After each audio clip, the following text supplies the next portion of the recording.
1 সপ্তাহের। তবে আমি ভাবছি কালই চট্টগ্রাম চলে যাব। কাল? কাল তো তোকে আজরিনকে নিয়ে তোর শ্বশুর বাড়ি যেতে হবে, সাথে রনিও যাবে। সেখানে 2 দিন থেকে তারপর আজরিনকে নিয়ে চট্টগ্রাম ফিরিস। এদিকে সব মেহমান বিদায় নিচ্ছে, আমরাও কাল বিকালে রওনা দিব চট্টগ্রামের উদ্দেশ্যে।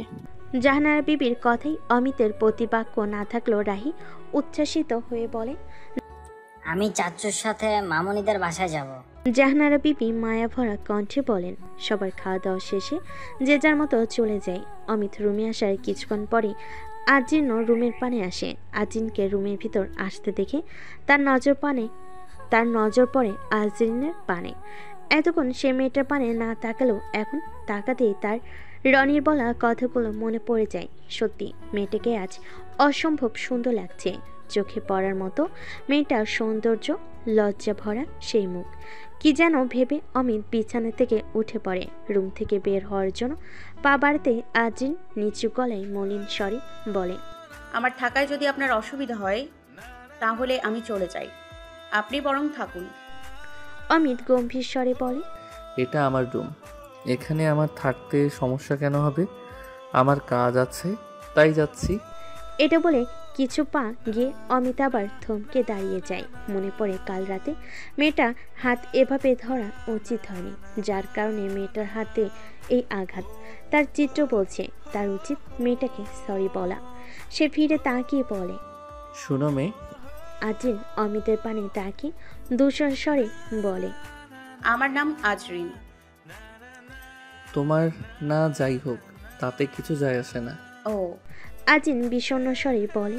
অমিত ইতস্ততা নিয়ে বলে, কাল রাতে ওইভাবে তোমার হাত ধরা ঠিক হয়নি, তার জন্য আমি সরি।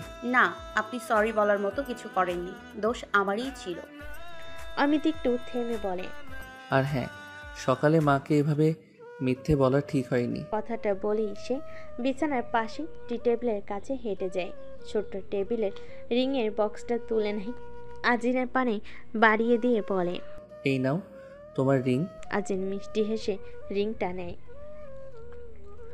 বলে, আপনি আমার স্বামী, আপনার জন্য এতটুকু মিথ্যা তো বলতেই পারি। বিস্ময়কর হয়ে বলে অমিত। স্বামী? আজিন নির্বোধে নাই অমিতের চোখে চোখ রেখে বলে। হ্যাঁ। অমিত গম্ভীর স্বরে বলে, স্বামী? ওইটা কাগজে কলমে, লোক দেখানো। তুমি কখনো আমার স্ত্রী হয়ে ওঠার চেষ্টাও করো না। আজিন শান্ত গলায় বলে। তাহলে কেন আমায় বিয়ে করলেন? অমিত বিরক্ত স্বরে বলে, আমার বিয়ের সাথে আমার বাবার সম্মান জড়িয়ে ছিল। আমি ছেলের হয়ে দায়িত্বে পিছু হটতে পারিনি। তুমি ছিলে সহজ সমাধান। আজিন নিঃশব্দে কাঁদতে কাঁদতে বলে, মানে আমি শুধু ব্যবহার হলাম? অমিত ঠান্ডা গলায় বলে, যা ইচ্ছে ভাবো। আজিন বক্স থেকে রিংটা বের করে তার বাঁ হাতের মধ্যমে আঙ্গুলে পড়ে আর বলে, আমি অনামিকা আঙুলটা খালি রাখবো ততদিন যতদিন না আপনি নিজ হাতে রিং পরান। তবে হ্যাঁ, বেশি দেরি করে ফেলবেন না, তাহলে অন্য কেউ এসে অধিকার নিয়ে যেতে পারে। এত কিছু বলার দরকার নেই, শুধু একটা কথা, আমাদের সম্পর্কের ফাটল নিয়ে যাতে কেউ কিছু না জানে, এটা যেন আমাদের মধ্যেই থাকে, এই 4 দেয়ালের মাঝে। কথাটা শেষ করেই অমিত রুম ছেড়ে বেরিয়ে যায়। আজিন চুপচাপ বিছানায় এসে বসে পড়ে আর ফুপিয়ে কাঁদতে থাকে। পরিবারের সবার আদরের আজিন, দুঃখ কখনো তাকে ছুতো পায়নি। ভালোবাসা, নিরাপত্তা সবার আদরই ছিল তার জীবনের সঙ্গী। অথচ বিয়ের পর সব দুঃখ যেন তার কপালে লিখে রেখেছে। সে এখন জীবনের সবথেকে কঠিন অধ্যায়ের মুখোমুখি। দুপুরের পর থেকে আজিন আর অমিতের মধ্যে আর কোনো কথা হয়নি। রাতে ঘুমাতে যাওয়ার আগে অমিত সুরাইকে বলে আরেকটা কম্পিউটার এনে রাখে। আজিনের দিকে সেটা ছুরিতে মলিন স্বরে বলে, এই নাও, এটা তোমার জন্য। ভুল করেও রাতে আমার কম্পিউটারের দিকে আসবে না, বুঝলে? আজিন চুপচাপ কম্পিউটারটা হাতে নেয়। মুখে একটা কথা নেই, শুধু একরাশ নীরবতা। চোখের কোণবে নেমে আসা অশ্রুবিন্দু সে দ্রুতই মুছে ফেলে, যেন কিছুই হয়নি। চাদরটা গায়ে জড়িয়ে সে শুয়ে পড়ে। কিছুক্ষণ পর অমিত কোলবালিশ মাঝখানে রেখে শুয়ে পড়ে। নীরবতার দেওয়াল যেন দুজনকে আলাদা করে রাখে। পরদিন সকালটা আজিনের কাছে যেন উৎসবের। দুদিন পর সে তার মা বাবাকে দেখতে পাবে। নিজের মানুষের গন্ধটা যেন আগেই বাতাসে টের পাচ্ছে। নাস্তা সেরে সে এক একে সব জিনিস গুছিয়ে নেয়। প্রতিটি মুহূর্তে তার মনে হয় কখন রওনা দেবে অবশেষে বিদায়ের পালা। অমিতের দাদি সুরাইয়া আর জাহানারা বিবিকে বিদায় জানিয়ে তার গাড়িতে উঠে রনি বলে, ভাই আজ আমি গাড়ি চালাবো। রাহি তখন বায়না ধরে। আমি সামনে বসবো। অমিত মলিন স্বরে রাহিকে বলে, না মামুনি, চাচ্চু আজ সামনে বসবে, তুই বরং মাহিরার সঙ্গে পেছনে বসো। রাহি একটু মুখ ফুলিয়ে হলো কথা মেনে নেয়, তবে বলে দেয় চট্টগ্রামে যাওয়ার সময় সে সামনেই বসবে। জাহানারা বিবি বলে দেন তারা যেন দুদিন আজিনদের বাড়িতে থেকেই তবে চট্টগ্রামে যায়। রফিক চাচার হাতে তিনি আগে ফলমূল, মিষ্টি আর পাকুড় এনে রেখেছেন। সবই গাড়ির ডিকিতে রাখা। সব কিছু ঠিকঠাক দেখে রনি গাড়ি স্টার্ট দেয়। গন্তব্য আজরিনের ঘর। বাড়ি পৌঁছানোর পর নিজের বাবা মা আর ভাইকে দেখে আজিন আর নিজেকে ধরে রাখতে পারে না। ভাই মাহাতাবকে জড়িয়ে ধরে সে হামা করে কেঁদে ওঠে, যেন এই কান্নার ভেতরে জমে থাকা সমস্ত কষ্ট ধুয়ে যাচ্ছে। মা জামিনা বিবিও মেয়েকে দেখে নিজেকে আর ধরে রাখতে পারে না। মেয়ের মুখে চুমু এঁকে দিয়ে বলেন, আমার মা ফিরে এসেছে, আমার ছোট আরজু। এ সময় রুবিনা এসে বলে, এই মা মেয়ের আদর তো দেখি আর শেষ হয় না। এবার জামাইকেও তো একটু আদর দাও মা। যাও ননদিনী, রুমে গিয়ে ফ্রেশ হয়ে আসো। আজিন মৃদু হেসে মাথা নেড়ে নিজের রুমের পানে পা বাড়ায়। অমিত রনি বসে মাহাতাব মুজাম্মেল সাহেবের সঙ্গে গল্পে মেতে ওঠে।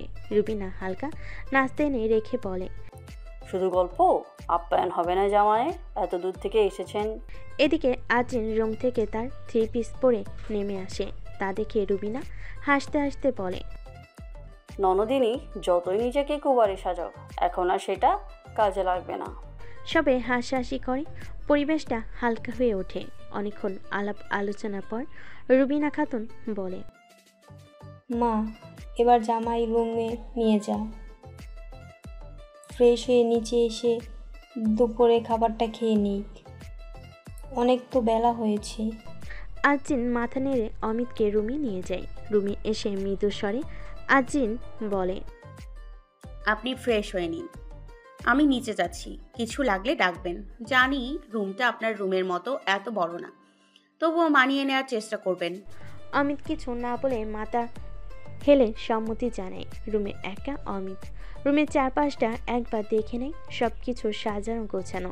তার চিত্র বলে, মেয়েটা তো দেখি অনেক পরিপাটি, যেটা আমার থেকে অনেকটাই উল্টো।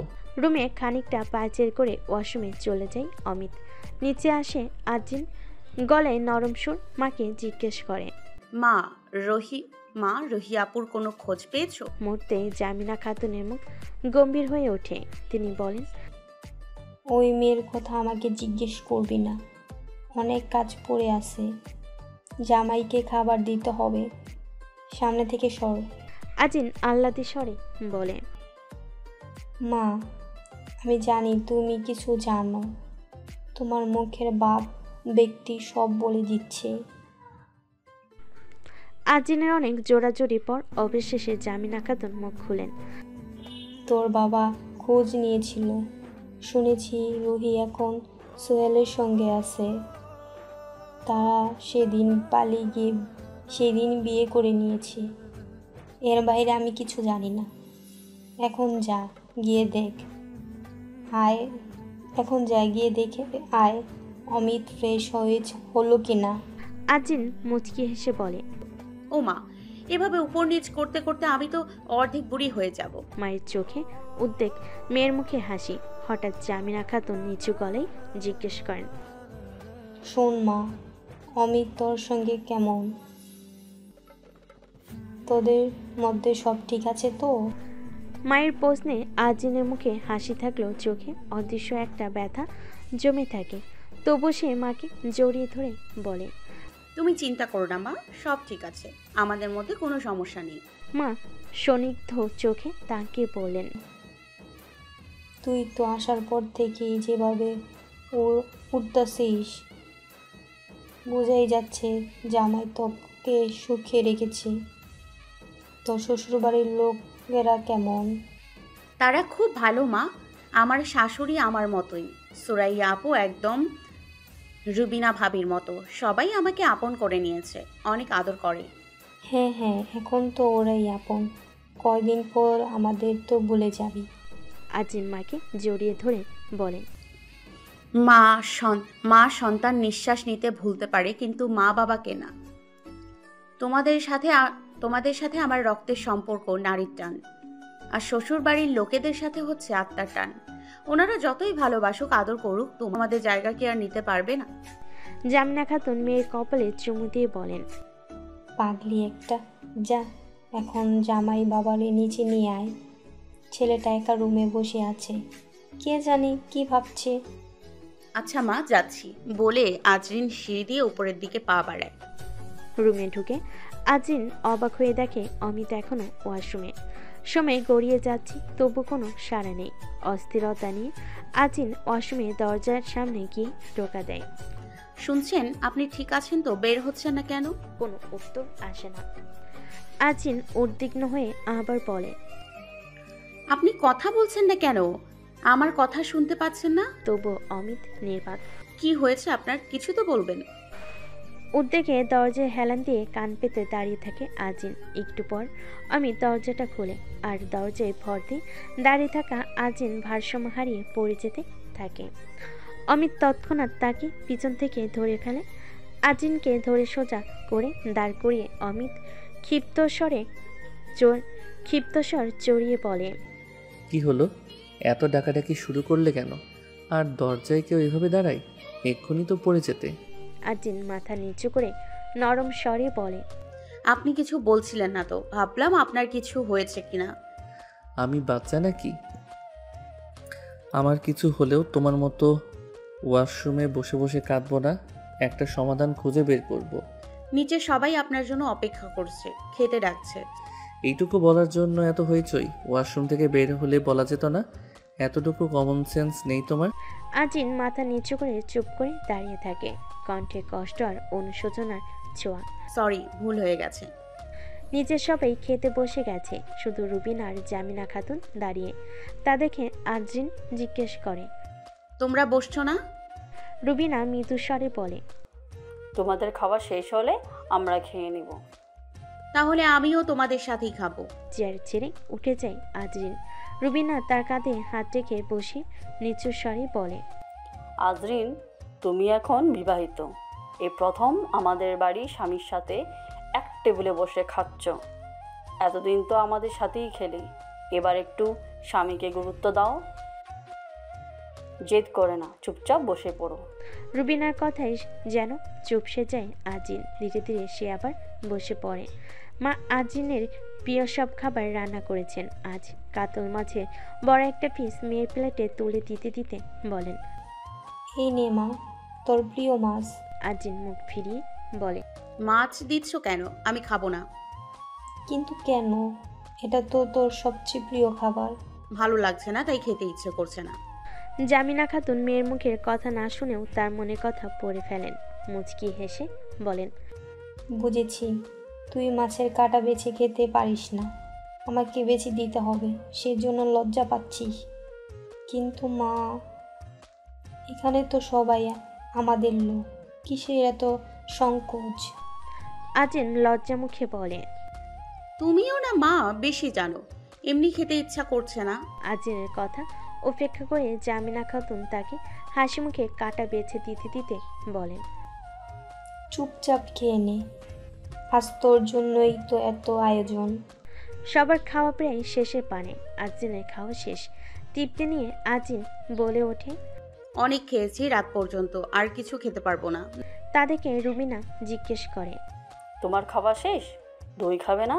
না, আর একটুও জায়গা নেই পেটে। ও মা, হাড়ের দইও না?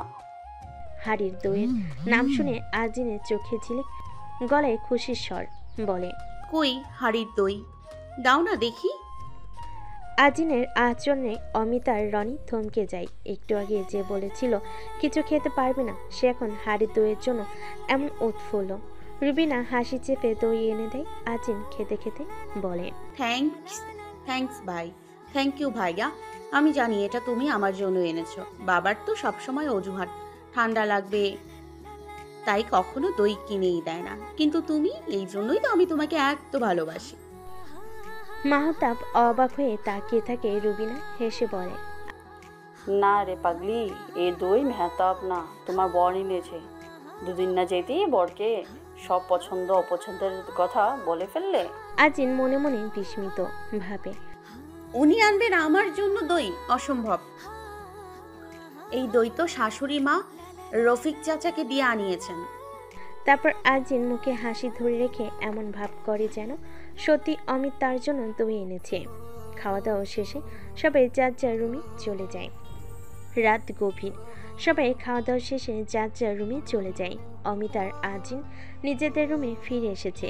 রুমে ঢুকে আজিন একটু সংকোচ নিয়ে বলে, আমার বিছানাটা আপনার বিছানার মতো এত বড় না, আপনি বরং উপরে ঘুমিয়ে পড়ুন, আমি নিচে মাদুর পেতে নিই। অমিত কিছুক্ষণ চুপ থেকে বলে, না, নিচে ঘুমিয়ে ঠান্ডা লাগানোর দরকার নেই, দুদিনেরই তো ব্যাপার। তুমি বিছানায় শুয়ে পড়ো, আমি মানিয়ে নেব। মাঝখানে একটা তাকিয়া থাকলেই হবে। আজিন ঠোঁটে এক ফোঁটা হালকা হাসি এনে বলে, আমার তো তাকিয়া নেই, তবে আমার বড় একটা টেডি বিয়ারটা আছে, ওইটাই বরং মাঝখানে দিয়ে দিই। দাঁড়ান।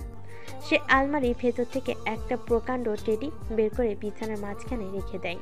তারপর দুজন বিছানা ভাগ করে নিয়ে শুয়ে পড়ে। নিঃশব্দে ঘুম নেমে আসে দুজনের চোখে। ভোরের আলো রুমে ঢুকতে আজিনের ঘুম ভাঙে। ধীরে ধীরে চোখ মেলে দেখে অমিত টেডি বিয়ারটাকে বাচ্চাদের মতো জড়িয়ে ধরে ঘুমাচ্ছে। মাথাটা এমনভাবে টেডি বুকের উপরে রেখেছে যেন বাচ্চা ছেলে মায়ের বক্ষ পিঞ্জরে মাথা রেখে ঘুমাচ্ছে। আজিন তাকিয়ে থাকে অপলক ভাবে। ঘুমন্ত অবস্থায় মানুষটা কতটা শান্ত, কতটা কোমল লাগে। এত নিষ্পাপ মুখ, এত গম্ভীর মানুষটা এমনভাবে ঘুমোচ্ছে। গত 3 দিনে একটিবারও হাসেনি, অথচ এমন মুখে যদি হাসি ফুটতো কি অপূর্ব দেখাতো। তার মনের মধ্যে কথাগুলো ঘুরতে থাকে। রুহি আপু কিভাবে এমন একজন মানুষকে ছেড়ে যেতে পারলো? শুধু চেহারা না, মানুষ হিসেবেও তো তিনি কত ভালো। কিভাবে পারলো আপু ওনার মন ভাঙতে? হঠাৎ নিজের ভাবনে নিজে চমকে ওঠে আজিন। না না না, উনি যদি এখন উঠে পড়েন আর দেখেন আমি এইভাবে ওনার পানে তাকিয়ে আছি, তাহলে আমার সকালটা শুরু হবে ওনার ধমক খেয়ে। এক মুহূর্ত কল্পনায় ভেসে আসে অমিতের কঠিন স্বর। এই মেয়ে, তুমি আমার দিকে এভাবে তাকিয়ে আছো কেন? তোমার সাহস কিভাবে হলো লিমিট ক্রস করার? আজিন মনে মনে হাসে। কিন্তু উনি বেকার চক্করে দেখবেই না। লিমিট আমি না, উনি ক্রস করেছেন। চুপচাপ উঠে বিছানা ছাড়ে আজিন। যার আগে দেখে অমিতের শরীর থেকে কম্পিউটারটা সরে গেছে। সেটি টেনে গায়ের উপর আলতোভাবে তুলে দিয়ে ওয়াশরুমে চলে যায়। 2 দিনের মতো অস্থায়ী এই সম্পর্কের ছায়া আজ ফুরিয়ে আসছে। আজিনের চট্টগ্রাম ফিরে যাওয়ার দিন। সকালে উঠে তার মনটা ভার হয়ে আসে। প্রথমবারের মতো মা বাবাকে ছেড়ে এত দূরে যেতে হচ্ছে। পুরো বাড়িটা ঘুরে বেড়াই সে চেনা দেওয়াল, সেই চেনা জানালা, চেনা গন্ধ। হঠাৎ ছোট্ট মাহিরা দৌড়ে এসে বলে, ফুপি, দাদুভাই তোমাকে রুমে ডেকেছে।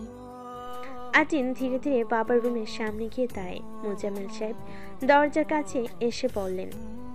মুজাম্মেল সাহেব দরজার কাছে এসে বলেন, আয় মা, ভেতর আয়, তোর জন্যই অপেক্ষা করছিলাম। রুমে ঢুকে চুপ করে বসে থাকে আজিন। বাবা মমতার ভঙ্গিতে বলেন, আজ সকালে তোর শ্বশুরের সঙ্গে কথা বলেছি, তোর পড়াশোনার কথা বললাম। 5 মাস পর তো তোর ভার্সিটির অ্যাডমিশন টেস্ট। উনি বললেন চিন্তা না করতে, তোকে চট্টগ্রামের ভালো একটা কোচিংয়ে ভর্তি করিয়ে দেবেন। অমিত তো আছেই, সব দেখভাল করবে। মা, এখন তোর জীবন এক নতুন বাঁকে। তুই যেন নিজের স্বপ্ন থেকে পিছিয়ে না পড়িস। এখন শুধু তুই না, তোর স্বপ্নের সঙ্গে জড়িয়ে আছে আমাদের সম্মান, আর তোর শ্বশুরের সম্মানও। একটু থেমে আবার বলেন। সব কথা মন দিয়ে শোনে আজিন, কোনো উত্তর দেয় না।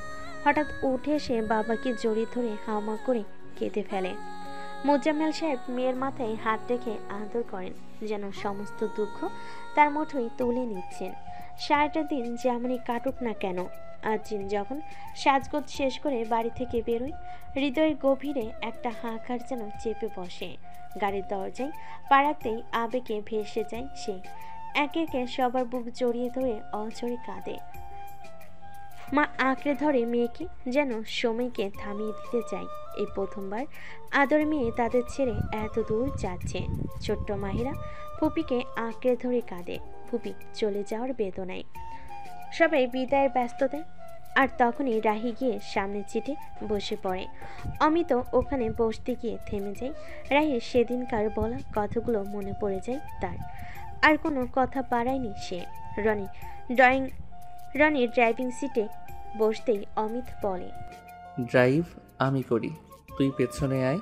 রনি হালকা হেসে বলে, না ভাই, অনেকটা রাস্তার পথ, অর্ধেক আমি চালাই, বাকিটা তুমি। অমিত মাথা নাড়িয়ে সম্মতি জানায়। আজিমকে সবাই চোখের জলে বিদায় জানায়। মাহিরা বারবারই ওড়না ধরে টেনে ধরে রাখে, ছাড়তে চায় না। সবশেষে মাহাতাব মাহিরাকে কোলে তুলে নেয়। গাড়ি ছাড়ে।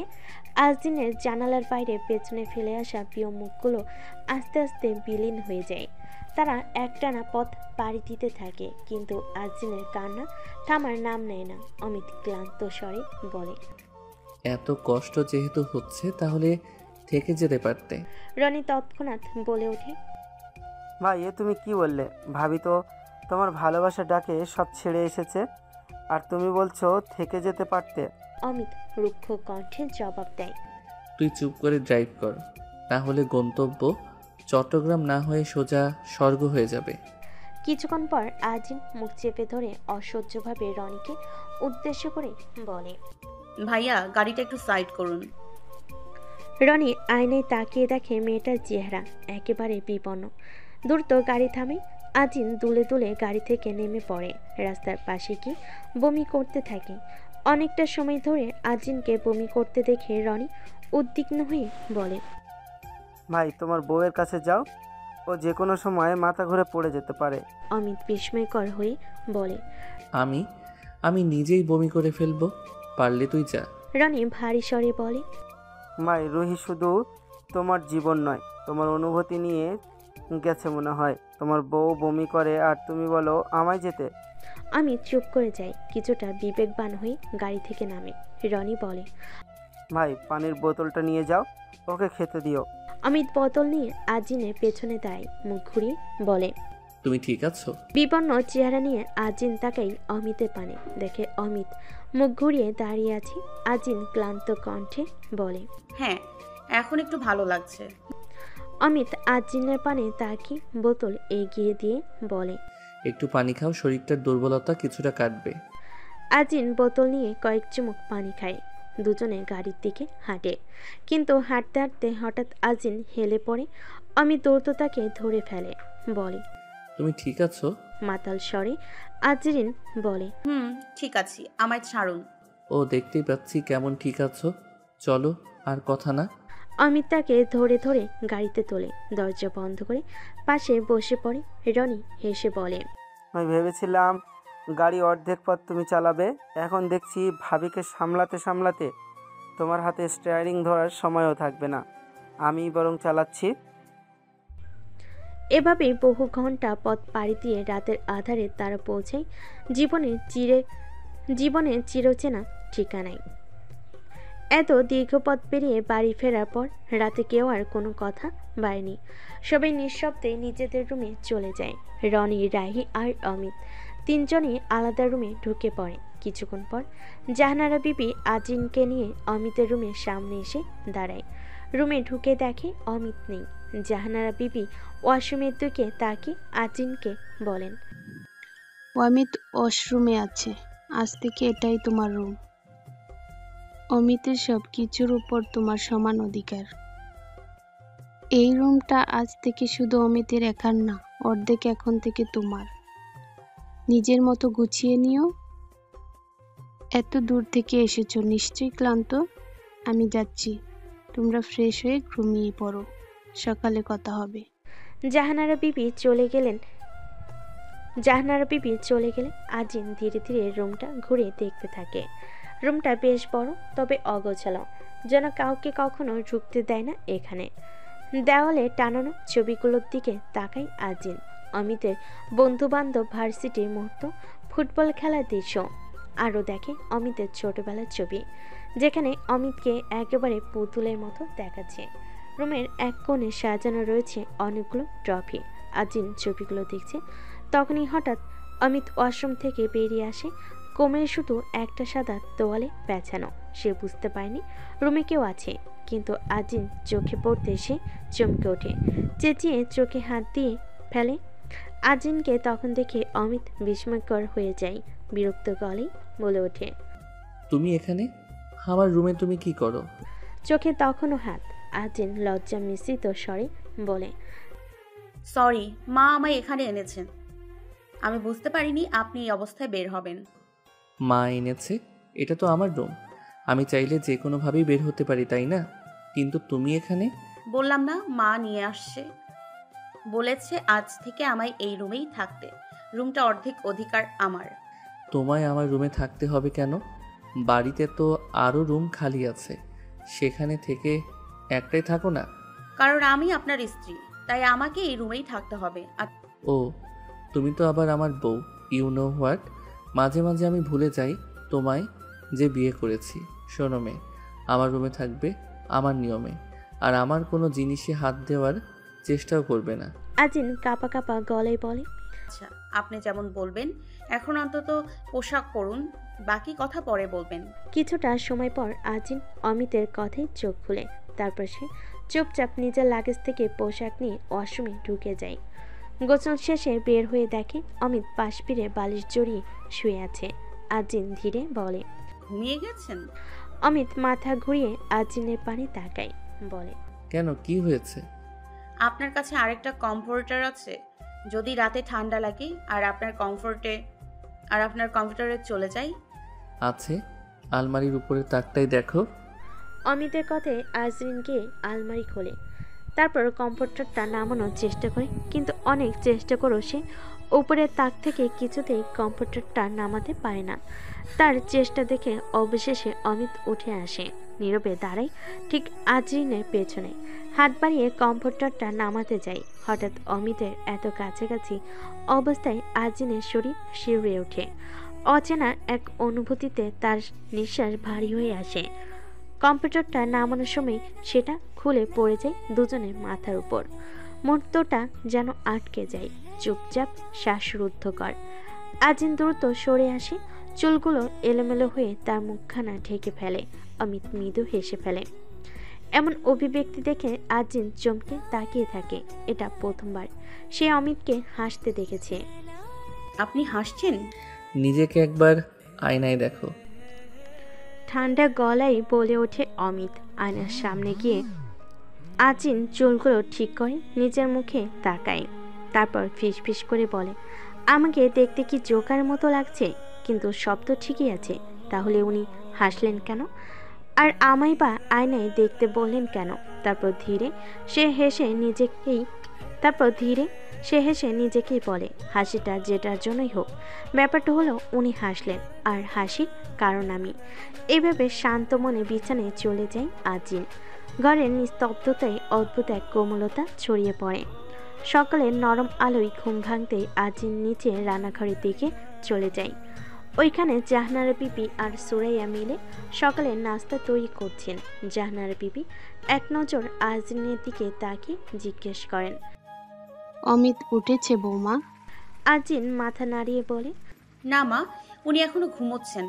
জাহানারা বিবির কপালে ভাঁজ পড়ে। এখনো ঘুমাচ্ছে?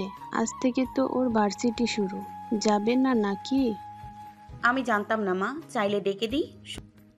একটু গিয়ে ডেকে দিও তো মা, নাস্তাও রেডি হয়ে গেছে। আজিন ধীর পা ফেলতে ফেলতে উপরে উঠে যায়। ঘরের দরজার কাছে গিয়ে নরম গলায় বলে, শুনছেন? উঠুন তো, মা বললো আজ নাকি আপনার ভার্সিটি আছে। অমিত আধঘুম চোখে জবাব দেয়, তুমি যাও, আমি উঠছি। তাড়াতাড়ি উঠুন। বলে আজিন রুম থেকে বাইর হয় নিচে নামার জন্য। কিছুক্ষণ পর ফ্রেশ হয়ে অমিত নিচে নামে। সবাই টেবিলে খেতে বসে গেছে। ওর আসতেই নাস্তা শুরু হয়। খাওয়ার মাঝে আশরাফ শিকদার ছেলেকে লক্ষ্য করে বলেন, আজ তোর ভার্সিটিতে কয়টা ক্লাস? 10টায়। কেন আব্বু, কিছু কি দরকার ছিল? কাল আরজিনের বাবা ফোন দিয়েছিল, 5 মাস পর ওর ভার্সিটির অ্যাডমিশন টেস্ট। আমি ভাবছি ওকে ভালো একটা কোচিং সেন্টারে ভর্তি করাবো। তুই আর রনি তো গ ইউনিট থেকে পরীক্ষা দিয়েছিলি, তোরাও আজরিনকে একটু সময় দিবি। তুই তো নিজেই ভার্সিটির শিক্ষক, তোর থেকে ভালো গাইডার কে দিতে পারে? একটু থেমে তিনি বলেন, তবে শুধু তুই বা রনি পড়ালে চলবে না, কোচিংও লাগবে, কারণ এটা অ্যাডমিশন টেস্ট। আমি কোনো রিস্ক নিতে চাই না।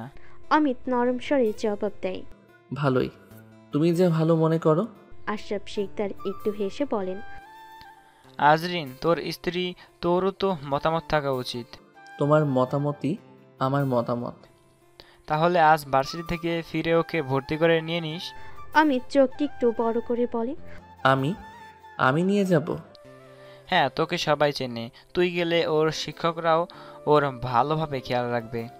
অমিত মৃদু বিরক্তির সাথে বলে, আচ্ছা, আমি দেখছি পারি কি না, ভার্সিটির পরে জানাবো। নাস্তা শেষে সবাই চলে যায়। অমিত উপরে উঠে প্রস্তুতি নিতে থাকে।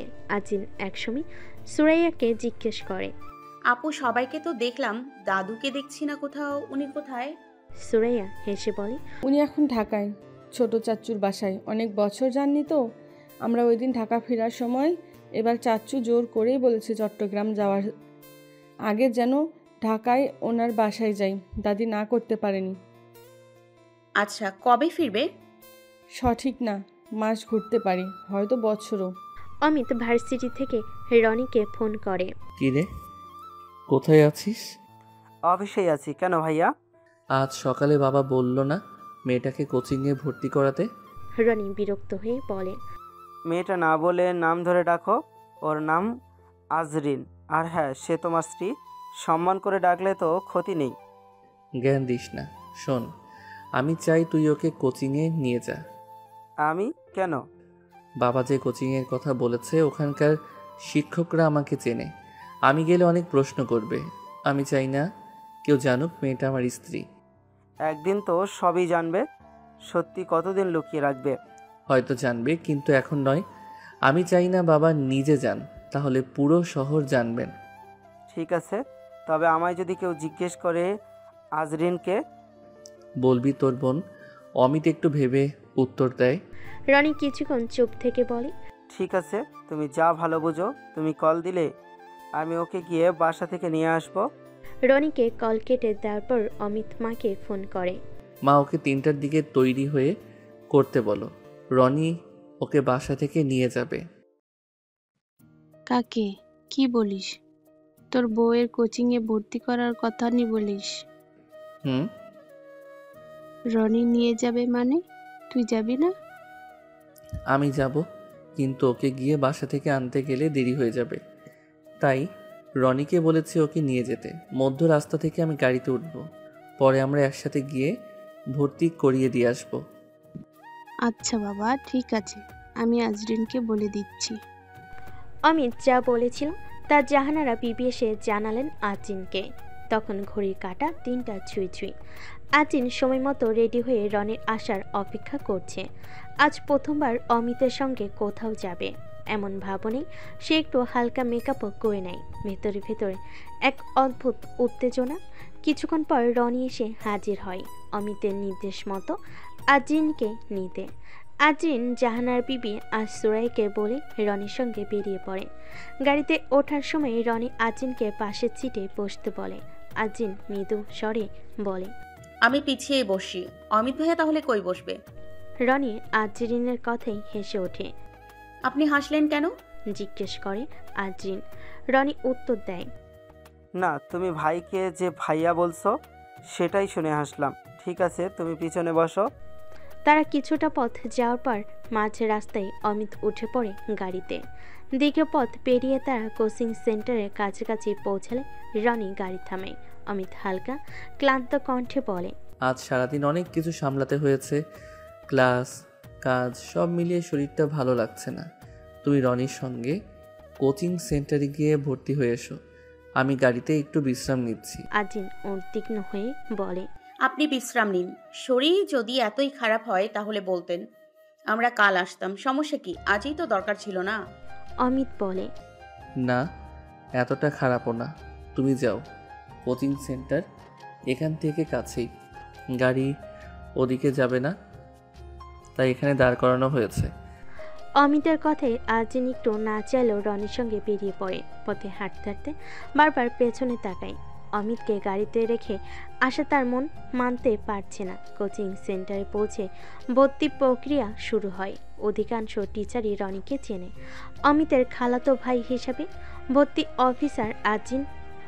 অফিসার আজিন সম্পর্কে জানতে চাইলে রনি বলে, আমার ছোট বোন। এ কথায় আজিনের মুখে এক অন্যরকম প্রশান্তি ছায় খেলে যায়। রনির মুখে ছোট বোন শুনে তার মনে পড়ে যায় মাহতাব ভাইয়ের কথা। কি এক অজানা শূন্যতা যেন তার হৃদয়ে গেঁথে থাকে। অন্যদিকে আজরিনদের ফিরতে দেরি দেখে অমিত গাড়ি থেকে নেমে দাঁড়ায়। সে সময় রাস্তা দিয়ে হেঁটে যাচ্ছে অমিতের কলেজ জীবনের এক পুরনো বন্ধু, নাম রাহাত। সে অমিতকে গাড়ির সাথে হেলান দিয়ে দাঁড়িয়ে থাকতে দেখে ডেকে ওঠে। অমিত এপাশ ওপাশ করে রাহাতের পানে তাকায়। তারপর রাহাত অমিতের কাছে আসলে তারা অনেকক্ষণ ধরে আলাপ আলোচনা গল্প করে। কথার এক পর্যায়ে রাহাত অমিতকে জিজ্ঞেস করে, তুই এখানে কি করছিস?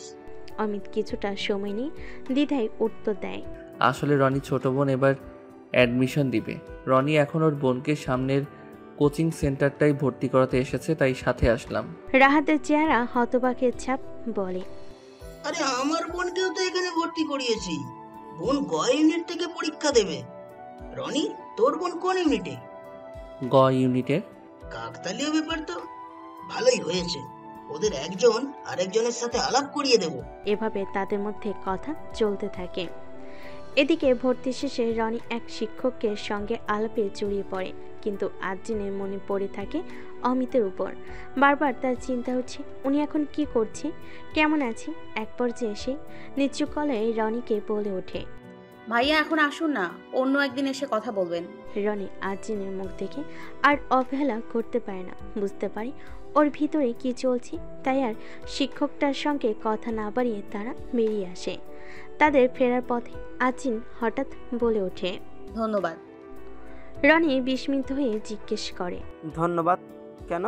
আজিন বলে, এই যে সবাইকে আপনি বললেন আমি আপনার ছোট বোন, এই মুহূর্তে মনে হলো মাহতাব ভাইয়া আমার পাশে আছেন। পরিস্থিতি এমন না হলে হয়তো আজ সত্যি ভাইয়া থাকতেন। এই কথায় রানী মানে হাহাকার জাগে। আহারে, মেয়েটা জানে না তার স্বামী তাকে স্ত্রী পরিচয় দিতে চায় না, তাই আমায় আজ বড় ভাই সাজাতে হলো। রনি বলে, তাহলে এখান থেকে তুমি আমায় তুমি বলো, আমিও তোমায় তুমি বলি। এমন সম্পর্ক হলেই তবেই তো ভাই বোনের সম্পর্কটা সত্যি হবে। আজরিন মুচকি এসে সম্মতি জানায়। 5 মিনিটের রাস্তা হেঁটে তারা গাড়ির কাছে এসে দেখে অমিত একটা ছেলের সঙ্গে গল্প করছে। ছেলেটা যে রাহাত রনি চিনল, আজিনের কাছে রাহাত ছিল সম্পূর্ণ অপরিচিত। রাহাত রনির সাথে কিছুটা কথা বলে, তারপর আজিনের পানে তাকিয়ে বলে,